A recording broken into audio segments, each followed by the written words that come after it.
Good morning. So my name is Massiel Perdomo. I am the partner for the Fort Lauderdale branch. I've been in real estate for about 10 years. Now in 2025, I'll be on 10 years. And I do a variety from residential to commercial. Currently, I do manage about 25 warehouses. It is my favorite type of commercial real estate to do. It's very lucrative. It's growing. It's on high demand. With all of the e-commerce that we have these days, warehouses is just in high demand. It's pretty straightforward. The type of clientele is very serious. And again, it's just my favorite type of commercial to do. So I've put together a presentation for you guys. Let me just put this to present.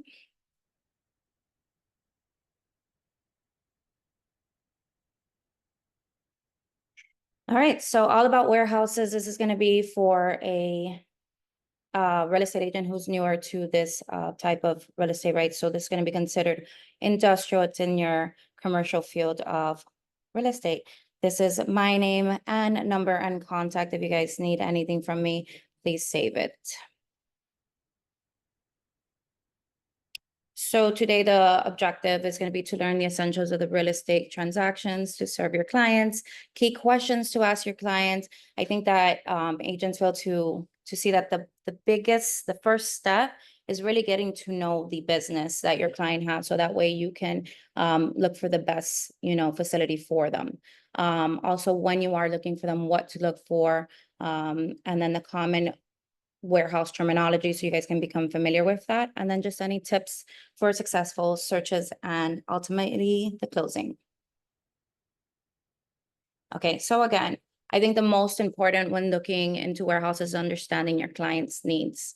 What is this warehouse going to be used for? Is it for storage? If it's only solely for storage, is it for distribution? Is it for manufacturing, etc.? So I think sitting down with your client and just getting to know the ins and out of their business is really important. Are they using trucks? Do they need a certain height? We'll get into all of the requirement questions that you should be asking, but you really need to sit down and just know the ins and out of their business. So take that time to do that consultation with them. If there's any special requirements, like do they need a cold storage? Is there hazardous materials? Do they need AC in the warehouse? How much square footage needed? And then how much square foot versus warehouse space to office space? Do they need an office space? Are they going to be working from an office, or is it purely just for storage? Do you require office space within the warehouse? And maybe you can find a warehouse that is a full shelf space, but you can build out an office space. Is it close to any of the highways, the ports or airports? A lot of these are going to be doing importing, exporting. So it's important for them where they are, if they need to be close to the highways, 295, etc. And then zoning preferences or restrictions. That's another big one. I've seen where agents, find the perfect warehouse. They think it's the perfect warehouse. They put in an LOI, listing agent oversees it. Tenants agent doesn't check zoning. They've already exchanged monies, they've signed a lease, and then they go to the city and they realize that the zoning does not allow the use. And that's a big problem, right? Because now landlord has the money, the lease is executed, who gets money back? Time was wasted. So on either side, when I'm a listing agent, I make sure that I know the zoning and what the use of my warehouse is. It can be anywhere from light industrial wouldn't allow for car repairs, and for mechanic use, that would be more heavy industrial. So knowing your zonings and the different uses is extremely important before you even go into that lease. You don't want to get caught doing that. It's going to waste a lot of people's time and people are going to get mad. Okay, so also the financials. You need to know what the monthly rental or purchase budget is for your client. Are they flexible to the leasing terms? When you're renting a warehouse, a lot of times the landlord's going to want it for longer term. So really knowing their monthly budget, and then knowing if there's increases and how long that lease is going to be and how many increases there's going to be, because by year 5, that amount of rent is going to be very different than year 1.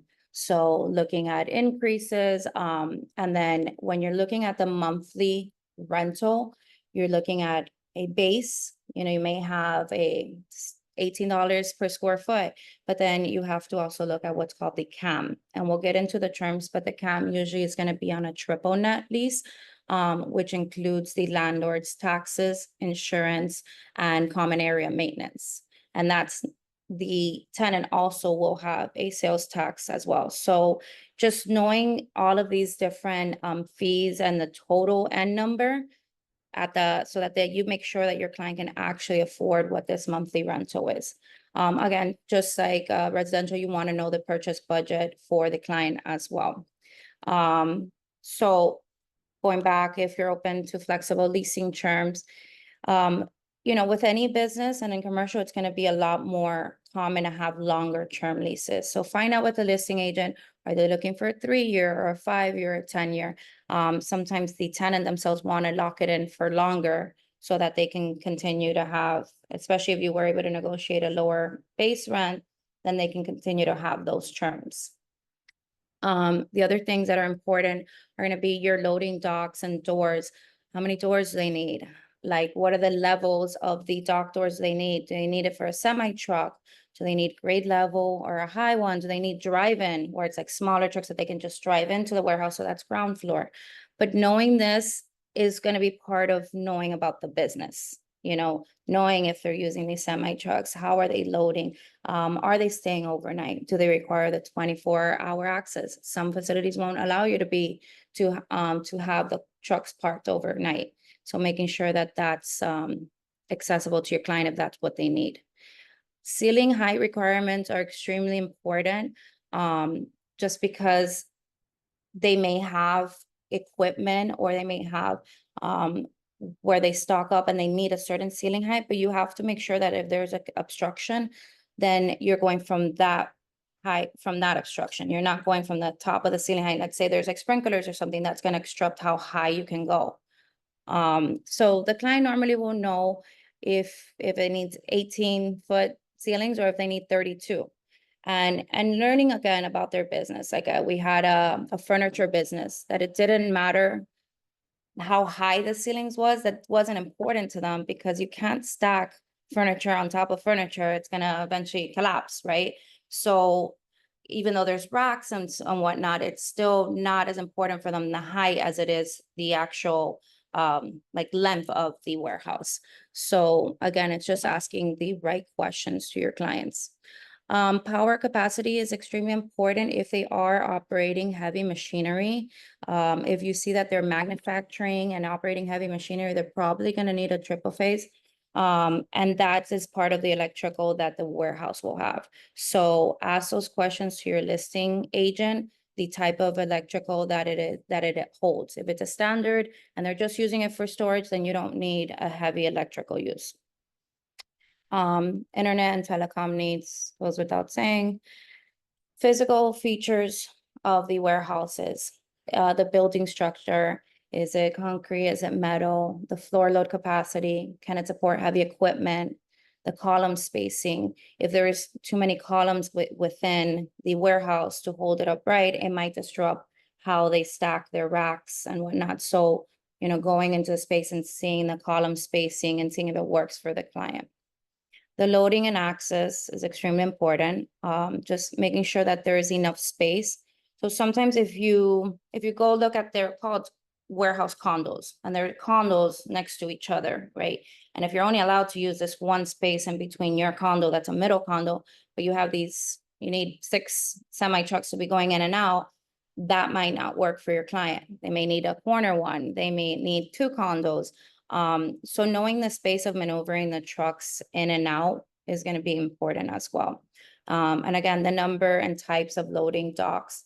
If you have 6 trucks and you only have 1 loading dock and they're coming in 12 times a day, that's going to be a big problem. So normally the client will tell you if they already have an existing warehouse, how many they have, are they looking for more, what works for their business. So make sure that you're asking those questions. And then again, we talked about this. So do you need the drive-in doors or do you need the doors that are higher up that it aligns with the semi trucks? We're gonna have time for Q&A as well. I'm just kind of going through it since I know we only have 30 minutes this morning. And then if you guys have questions at the end, I'll open it up. All right, so location factors. Again, the traffic and accessibility for deliveries is going to be extremely important. I know that a lot of clients will be like, oh, I can go from Homestead all the way to Hialeah.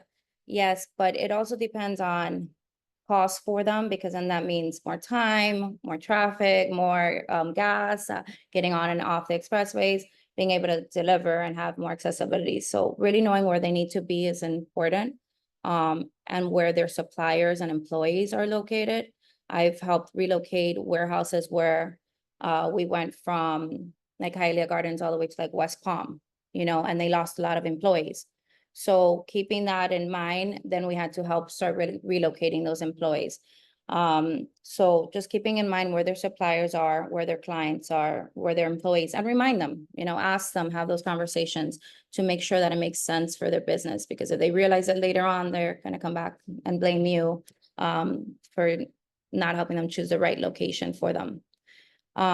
Making sure zoning compliance, the loading compliance, again, everything with zoning is going to be extremely important. So make sure, I call the city, they're usually pretty helpful. If they're not answering, I'll go in person, but make sure that you know your zoning.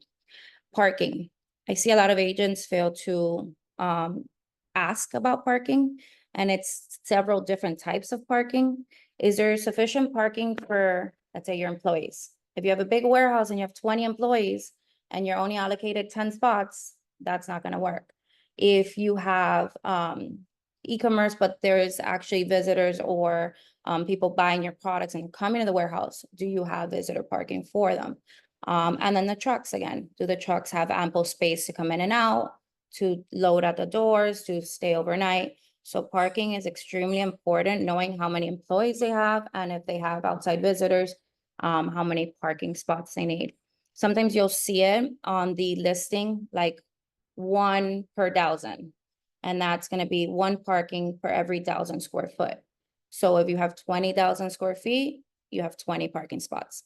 So you'll see the math like that, or 1 per, 10,000, or half per 10,000, then you only have 5 spots.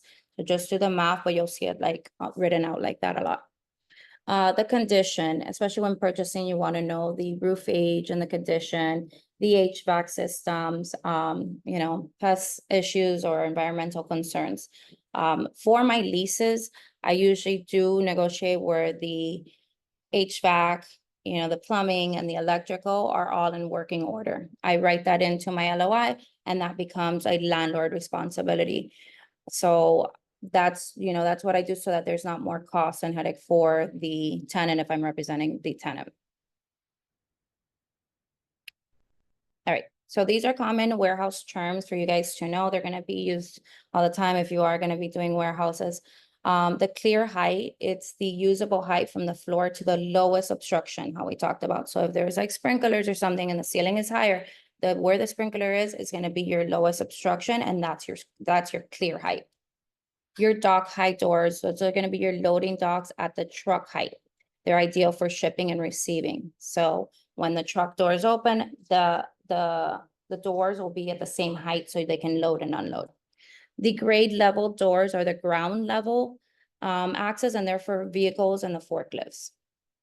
The tilt-up construction, that's the type of building method that's used for the larger concrete panels. Triple net lease, we mentioned that the triple net lease, also written as this NNN, is where the tenant will pay the property taxes, the insurance, and the maintenance in addition to that base rent. So this is favorable to a landlord if the tenant is paying the property taxes, insurance, and the common area maintenance. And if there's several condos owned by the same landlord, then they'll do it by square foot. So it's very important that if you see that the warehouse is a triple net, that you ask for these numbers, and it's going to be your CAM. That's what it's called. The column spacing, the column spacing is the distance between the structural supports, and that impacts your layout and the flexibility. So they may have already their racks, and if their racks are certain, there's certain square feet, then it may not work for that space in between the support. Sorry, guys, I have my puppy here. Okay, so the key terms, letter of intent. You're gonna need a letter of intent. That's where you're gonna put your offer. What I've been doing over the years is keeping all of my different letters of intents.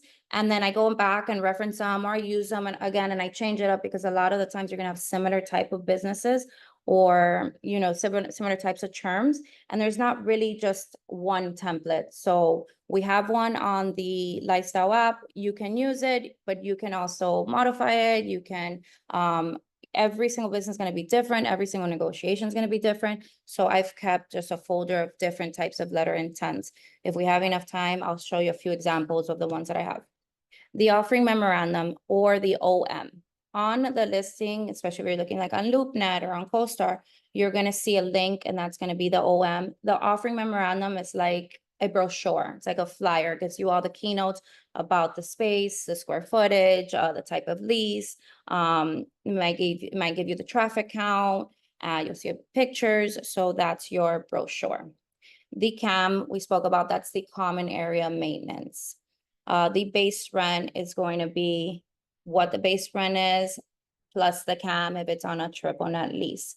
And just keep in mind that when you're negotiating, that the base rent is negotiable, but the CAM or the triple net is not, right? Because the taxes, the insurance, and the common area maintenance are fixed prices. They may go up as the years go by, but they're still based on those taxes and insurance. Whereas your base rent, that's where you want to negotiate. So if you see something that's like $18 per square foot plus $9 on CAM, then you would negotiate that 18. You would say, well, let's try to do 16 on the base rent, but your $9 on the CAM would stay the same. A gross lease is when it's all in, and you may see that as well, where it's like, all right, this is a 5,000 square foot warehouse and we're charging $10,000. That's it, flat. There's not going to be an addition to the taxes, insurance, common area maintenance, and it's all in. And then the lease term. The lease term, if you're looking like at a 5-year, they are renewals. And normally renewals will start back at the base market rent or will continue from your increases. Again, a few more key terms. TI, that's tenant improvements. You can negotiate for the landlord to give the tenant money. You may see TI or TIA, which is tenant improvement allowance. And that's when the landlord gives the tenant money to improve their space. The sublease, if the property is being leased, maybe the business not going so well and they want to sublease it to a secondary person. Normally, the landlord will have to approve on who the second tenant would be to come sublease. The lease commencement and rent commencement may be different. The lease time may start, let's say July 1st, but the actual rent may start later on in November 1st, right? And those months in between will be the abatement months. The abatement months are usually given if you're doing build out, if you negotiated, hey, I need to get my business going for the first 2 to 3 months. Can I have these abatement months and not have the rent charged? They may negotiate where the base rent is not charged, but the CAM is charged because they still need to pay the taxes, insurance, and common area maintenance. Your signage rights, you always want to make sure to include that your client has signage rights if there's a directory outside of your building. So just kind of make sure you mention that. And again, it has to be by what the zoning allows. Exclusivity clause is important as well. You don't, want to have the same type of business running in the same facility as you. This is a lot more common in like retail spaces, especially like restaurants and whatnot. Increases, that's going to be your annual increases. The norm is 3 to 5%. You'll see 4% as the middle. I try to negotiate till 3, but those are the most common increases per year. When these are just a few closing tips, your due diligence, you want to give it enough time for your environmental assessments and for your zoning verification and compliance. Negotiations, you guys know how to negotiate. There's a couple things that you can negotiate between the free rent time to the TI, which is a tenant improvement, to your renewal options and your increases. And then make sure that you are giving enough time for the build outs. Sometimes I have seen where that the build outs may take longer, so I always put something in there that says, if it's taking longer because of the city, then we can renegotiate the abatement months. Obviously, have clear communications with your clients and with the inspectors, with the attorneys, with your fellow listing agent in the deal. And final walkthrough is extremely important, and you make sure that it is on the condition that was, agreed upon. Build strong relationships with landlords and property managers, stay updated with the market trends, leverage technology, and think ahead. There's been many times that we're in the last negotiation item and the deal falls apart. And when we're there and there's pullback, I start looking for another option for my client. And then that way you're thinking ahead, you have something as a backup for them. Your documentations to have ready, let's check the time. Okay, your documentations to have ready is going to be your letter of intent. Again, your letter of intent is the offer that you're going to be making. And there is not just a fill in the blank form. You have to create it. Your financial statements or proof of funds, and then your zoning and permitting. Sorry, guys.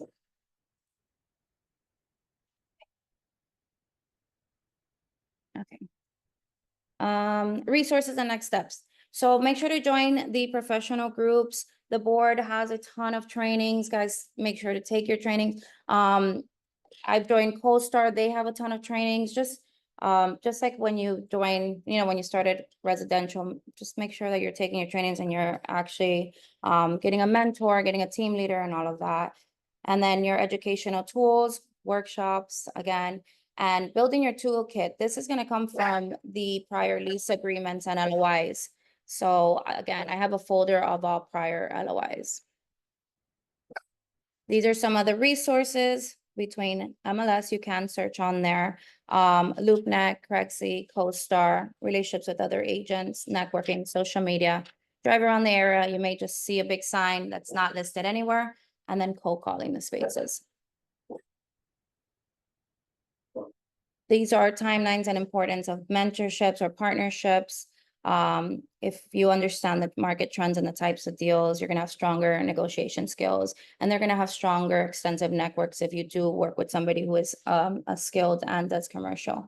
And then again, they're going to have more comprehensive on the due diligence and the risk and advanced tools and resources. And then they're going to give you support and accountability. So do consider having a mentor partnership. And that's it. I'm going to open it up to Q&A. I tried to do this under 30 minutes and I think we're good on time. Does anybody have any questions?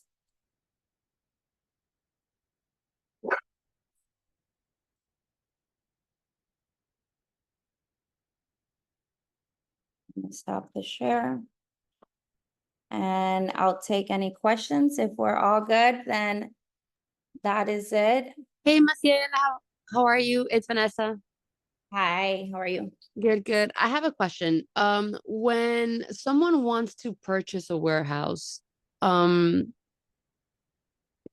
are the let me see how I put this. Are the tenants that are in place, what would be beneficial for a new landlord taking over a space? Would it be if the lease that were in place were a triple net, or would it be just a gross lease?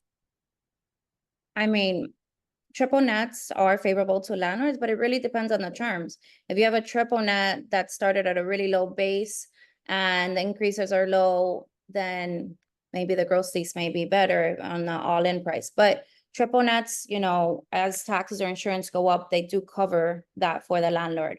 So I would say triple net is more favorable to the landlord. But again, it depends on the terms for either. Okay. And what's the estimate closing time for a purchase of a warehouse? It really depends. The due diligence is usually, longer than, let's say, a residential, but it depends on the warehouse, on the zoning, on if there's, any build out, but I would give it like 30 to 60 days. Okay. Michelle, are all the commercial paperwork located on transaction desk as well, like leases, contracts, etc.? So no, Remember that we do have an LOI template on the app, on the Lifestyle Cloud app, and you can use that and you can modify it and you can create it. Again, I would suggest to have a mentor or leader that has experience to look it over for you, but that actual lease is created by attorneys. So we don't have a lease template for commercial. There is, even for the purchase or sales, I like to create an LOI and then have the attorney really do the contract, but there is a commercial contract.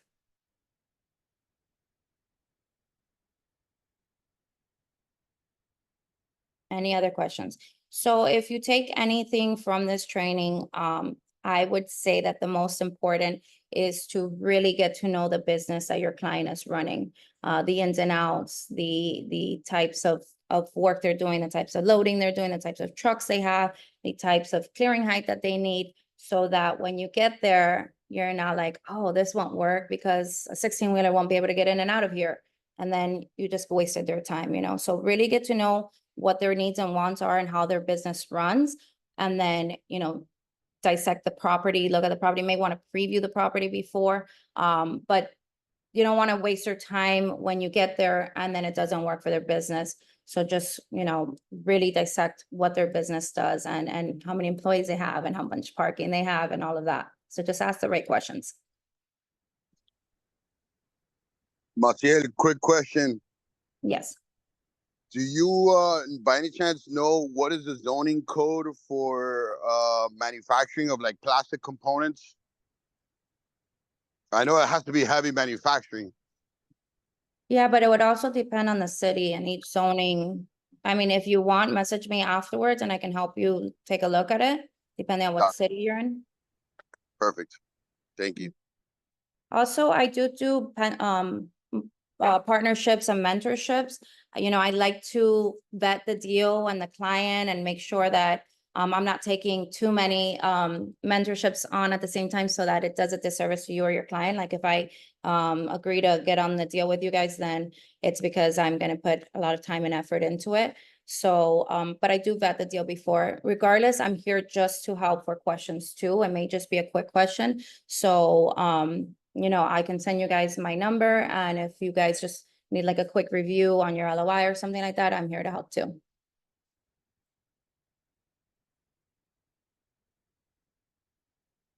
Okay. I think that's it. If you guys have any more questions, let me know. Otherwise, have a great day. Thank you guys for joining me. Bye, guys.